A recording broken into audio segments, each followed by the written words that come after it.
নমস্কার সকলকে, Mithu's kitchen official চ্যানেলে আপনাদের সকলকে স্বাগত জানাই। আশা করি আপনারা যেখান থেকেই আমার এই ভিডিওটি দেখছেন আপনারা সকলে ভালো আছেন এবং সুস্থ আছেন। আজকে আপনাদের সাথে শেয়ার করে নেব চটপটা মশলাদার আলু ঢ্যাঁড়সের রেসিপি, যা গরম ভাতের সাথেও যেমন খেতে ভালো লাগে তেমনই কিন্তু ভালো লাগে গরম রুটির সাথে। খুবই চটজলদি একটি রেসিপি, খুব কম সময়ের মধ্যে তৈরি হয়ে যায়, তাই ভাবলাম আজকে আপনাদের সাথে এই রেসিপিটি শেয়ার করে নিই। তার জন্য কড়াইয়ের মধ্যে আমি বেশ খানিকটা পরিমাণ সাদা তেল গরম করতে বসিয়ে দিয়েছিলাম। তেলটা গরম হয়ে আসলে আমি দিয়েছি এখানে শুকনো লঙ্কা, একটা তেজপাতা এবং খানিকটা পরিমাণ গোটা জিরে। ফোড়নটা একটু ভাজা হয়ে আসলে এর মধ্যে আমি দিয়ে দিয়েছি বেশ খানিকটা পরিমাণ গ্রেট করে রাখা রসুনটা আমি এখানে গ্রেট করে ব্যবহার করেছি এবং পরবর্তীতে আদাও ব্যবহার করব গ্রেট করে। আপনারা চাইলে আদা রসুনটা পেস্ট করেও দিতে পারেন, তবে আমার মনে হয় এই তরকারিতে যদি গ্রেট করে বা থেতো করে ব্যবহার করা যায় আদা রসুনটা, তাহলে টেস্টটা বেশি ভালো হয়। রসুনটা ভালো করে নাড়াচাড়া করার পরে আমি খুব সুন্দর করে ভেজে নিয়েছি। ঠিক তারপরে দিয়ে দিয়েছি একটা বড় সাইজের পেঁয়াজ কুচিয়ে। তারপরে পেঁয়াজটাকেও খুব সুন্দর করে কিন্তু নাড়াচাড়া করে ভেজে নিতে হবে। আর একটা কথা, আমি পুরো রান্নাটা এখানে সাদা তেলের ব্যবহার করেছি, আপনারা চাইলে কিন্তু সর্ষের তেলেও করতে পারেন। নাড়াচাড়া করে পেঁয়াজটা যখন দেখবেন যে কালারটা একটু চেঞ্জ হয়ে আসছে, মানে একটু পিঙ্কিশ কালার হয়ে আসছে, ঠিক সেই পর্যায়ে দিয়ে দেব আমি এখানে গ্রেট করে রাখা আদাটা দেওয়ার পরও রসুন এবং পেঁয়াজের সাথে আদাটা খুব ভালো করে কিন্তু মিশিয়ে নিতে হবে। এতে করে আদা, পেঁয়াজ, রসুন তিনটে খুব ভালো করে ভাজা হয়ে যাবে। যখন দেখবেন যে পেঁয়াজটা ভীষণ নরম হয়ে আসছে, মানে অনেকটা পরিমাণে ভাজা হয়ে গিয়েছে, ঠিক সেই পর্যায়ে কিন্তু এর মধ্যে আমরা ঢ্যাঁড়স এবং আলুটা দিয়ে দেব।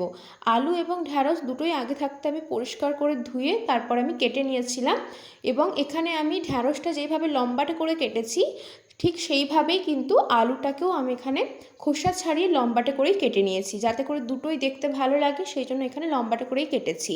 তারপরে আলু এবং ঢ্যাঁড়সটা খুব ভালো করে এখানে একটু ভেজে নেব, এবং অতি অবশ্যই করে ঢাকা দিয়ে দিয়ে রান্নাটা করতে হবে। তার কারণ হচ্ছে সময়ও কম লাগবে, আলু ঢ্যাঁড়সটা সেদ্ধও হয়ে যাবে এবং ভালো করে ভাজাও হয়ে যাবে।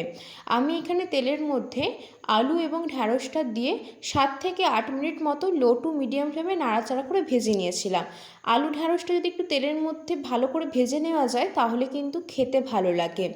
এর মধ্যে আমি দিয়ে দিয়েছি পরিমাণ মতো নুন, দিয়েছি সামান্য পরিমাণ ধনের গুঁড়ো, তারপরে দিয়েছি সামান্য পরিমাণ হলুদের গুঁড়ো, সামান্য পরিমাণ দিয়েছি লাল লঙ্কার গুঁড়ো, এরপরে দিয়েছি সামান্য পরিমাণ জিরের গুঁড়ো, তারপরে একটা যাতে সুন্দর কালার আসে সেই জন্য দিয়েছি কাশ্মীরি লঙ্কার গুঁড়ো।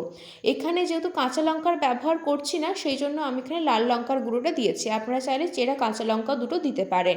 তারপর আমি দিয়ে দিয়েছি ম্যাগির মশলাটা অতি অবশ্যই করে দেবেন, এতে করে না তরকারির মধ্যে ভীষণ সুন্দর একটা টেস্ট আসে। আর গরম গরম রুটির সাথে তরকারিটা খেতে বেশি ভালো লাগে, ভাতের সাথে তো ভালো লাগেই, কিন্তু পার্সোনালি আমার মনে হয় গরম রুটির সাথে তরকারিটা ভীষণ ভালো যায়। তারপরে নুন এবং সমস্ত মশলার সাথে আলু এবং ঢ্যাঁড়সটা খুব ভালো করে কিন্তু কষিয়ে নিতে হবে। যে কোনো রেসিপির স্বাদ কিন্তু আসে যত মশলার সাথে আপনি কষাবেন, ততই কিন্তু রেসিপির টেস্ট বেড়ে যায়।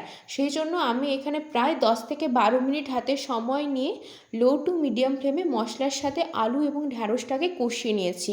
এতে করে কি হবে, সমস্ত মশলা কিন্তু ঢ্যাঁড়সের মধ্যে ঢুকবে এবং সুন্দর করে কিন্তু ঢ্যাঁড়স আলুটা ভাজাও হবে এবং মশলার সাথে কষানোও হয়ে যাবে ভীষণ ভালো করে। আর এই রেসিপিটা কিন্তু একদম শুকনো শুকনো হয়, কোনোভাবে এখানে জলের ব্যবহার হবে না। আর রেসিপিটা কিন্তু একদমই যেহেতু গা মাখো, সেই জন্য ভুল করেও জল দেওয়ার চেষ্টা করবেন না। ঢাকা দিয়ে দিয়ে রান্না করবেন, তাতে করে কিন্তু আলু এবং ঢ্যাঁড়সটা খুব ভালোভাবে সেদ্ধ হয়ে যাবে, জল দেওয়ার কোনো প্রয়োজন নেই। ঢাকা দিয়ে এখানে আমি লো টু মিডিয়াম ফ্লেমে 20 মিনিট মতো ঢাকা দিয়ে রেখেছিলাম, যাতে করে আলু এবং ঢ্যাঁড়সটা খুব ভালোভাবে সেদ্ধ হয়ে যায়। 20 মিনিট পর আমি ঢাকা খুলে আপনাদেরকে দেখিয়ে দিয়েছি। মোটামুটি অনেকটা পরিমাণে কিন্তু আমাদের আলু এবং ঢ্যাঁড়সটা সেদ্ধও হয়ে গিয়েছে এবং ভাজাও হয়ে গিয়েছে। খুব ভালো করে কিন্তু আরেকবার মিশিয়ে নেব মিনিট 5 হাতে সময় নিয়ে। এইভাবে যদি বারে বারে ঢাকা দিয়ে রান্নাটা করে নেওয়া যায়, তাতে করে রান্নাটা করতেও কম সময় লাগে, খুব ভালোভাবে সবজিগুলো সেদ্ধও হয়ে যায় এবং খেতেও ভালো লাগে। খুব ভালো করে মিশিয়ে নিয়েছি। ঠিক এই পর্যায়ে দিয়ে দিয়েছি একটা বড় সাইজের কুচিয়ে রাখা টমেটোটা লাস্টে অ্যাড করেছি, তার কারণ আলু এবং ঢ্যাঁড়সটা সেদ্ধ হতে যেহেতু একটু সময় লাগে, টমেটো তো ভীষণ নরম, সেই জন্য আগে যদি দিয়ে দেওয়া হতো তাহলে কিন্তু একদমই গলে যেত। সেই কারণে টমেটোটা আমি লাস্টে ব্যবহার করেছি, মানে একেবারে লাস্টের দিকে যখন আলু এবং ঢ্যাঁড়সটা একটু সেদ্ধ হতে বাকি আছে ঠিক সেই পর্যায়ে টমেটোটা দেওয়ার পরে খুব ভালো করে নাড়াচাড়া করে আবারও আমি 15 মিনিট লো টু মিডিয়াম ফ্লেমে ঢাকা দিয়ে রেখেছিলাম। 15 মিনিট পর ঢাকা খুলে আপনাদেরকে দেখিয়ে দেখিয়ে দিচ্ছি। আর ঢাকা দেওয়া দরকার নেই, আমাদের আলু এবং ঢ্যাঁড়স কিন্তু খুব ভালোভাবে সেদ্ধও হয়ে গিয়েছে এবং ভাজাও হয়ে গিয়েছে, মশলার সাথে খুব সুন্দরভাবে কষানো হয়ে গিয়েছে। আর এইভাবেই কিন্তু একদম চটপটা মশলাদার আলু ঢ্যাঁড়সের রেসিপি আপনারা তৈরি করে নিতে পারবেন। নামানোর আগে ওপর থেকে বেশ খানিকটা পরিমাণ দিয়ে দিয়েছি ধনেপাতা কুচি। ধনেপাতা কুচি দিয়ে ভালো করে আবারও মিশিয়ে নেব, যাতে খুব সুন্দরভাবে ধনেপাতাটা তরকারির মধ্যে মিশে যায়। আজকের এই রেসিপি আপনাদের কেমন লাগলো অতি অবশ্যই করে কমেন্ট করে জানাবেন। যদি ভালো লেগে থাকে অবশ্যই করে আমার চ্যানেলটিকে সাবস্ক্রাইব করবেন, লাইক শেয়ার কমেন্ট করতে ভুলবেন না।